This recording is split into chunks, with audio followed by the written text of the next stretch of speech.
मरने के बाद एकलव्य ने आखिर किस तरह से महाभारत युद्ध में भाग लिया था, आइए जानते हैं इस वीडियो में। महाभारत में एक से बढ़कर एक योद्धा थे, जिनमें से कुछ तो ऐसे भी थे जिन्हें मारना मुश्किल था, लेकिन ऐसे भी कई योद्धा थे जिन्होंने महाभारत के युद्ध में भाग नहीं लिया था।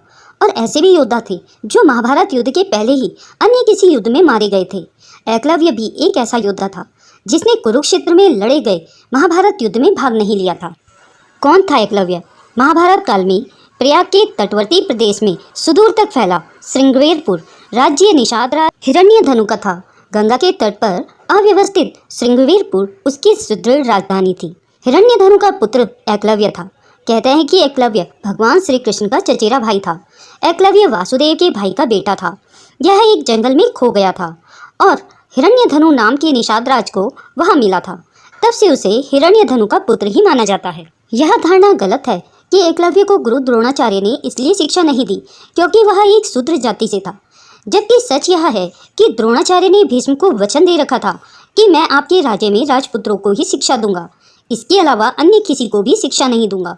और दूसरा, द्रोणाचार्य ने अर्जुन को कहा था कि तुमसे बढ़कर कोई भी धनुर्धारी नहीं होगा। भगवान श्री कृष्ण और एकलव्य का युद्ध।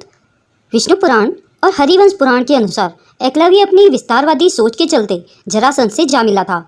जरासंध की सेना की तरफ से उसने मथुरा पर आक्रमण करके एक बार यादव सेना का लगभग सफाया कर दिया था। ऐसा भी कहा जाता है कि यादव सेना के सफाया होने के बाद यह सूचना जब श्री कृष्ण के पास पहुंचती है तो वह भी एकलव्य को देखने को उत्सुक हो जाते हैं। दाहिने हाथ में महज 4 उंगलियों के सहारे धनुष बाण चलाते हुए एकलव्य को देखकर वे समझ जाते हैं कि यह पांडवों और उनकी सेना के लिए खतरनाक साबित हो सकता है। तब श्री कृष्ण ने एकलव्य से युद्ध किया और इस युद्ध में एकलव्य वीर गति को प्राप्त हुआ। हालांकि यह भी कहा जाता है कि युद्ध के दौरान एकलव्य लापता हो गया था, अर्थात उसकी मृत्यु बाद में कैसे हुई इसका किसी को पता नहीं। एकलव्य के वीर गति को प्राप्त होने या लापता होने के बाद उसका पुत्र केतुमान सिंहासन पर बैठता है और वह कौरवों की सेना की ओर से पांडवों के खिलाफ लड़ता है। महाभारत युद्ध में वह भीम के हाथ से मारा जाता है। महाभारत में लड़ाई जनश्रुति के आधार पर ऐसी मान्यता है कि एकलव्य की मृत्यु कृष्ण के हाथों रुक्मिणी हरण के दौरान हुई थी। इस दौरान वह पिता की रक्षा करते हुए मारे गए थे, परंतु तब श्री कृष्ण ने उन्हें द्रोण से बदला लेने के लिए फिर जन्म लेने का वरदान दे दिया।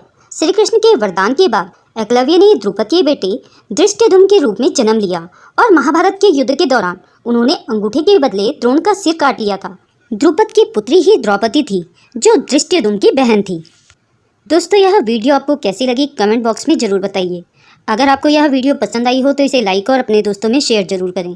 अगर आप मेरे चैनल में नए हैं और ऐसी ही रोचक कथाएं सुनना पसंद करते हैं तो मेरे चैनल को सब्सक्राइब करें। आगे मिलते हैं नई कहानी के साथ।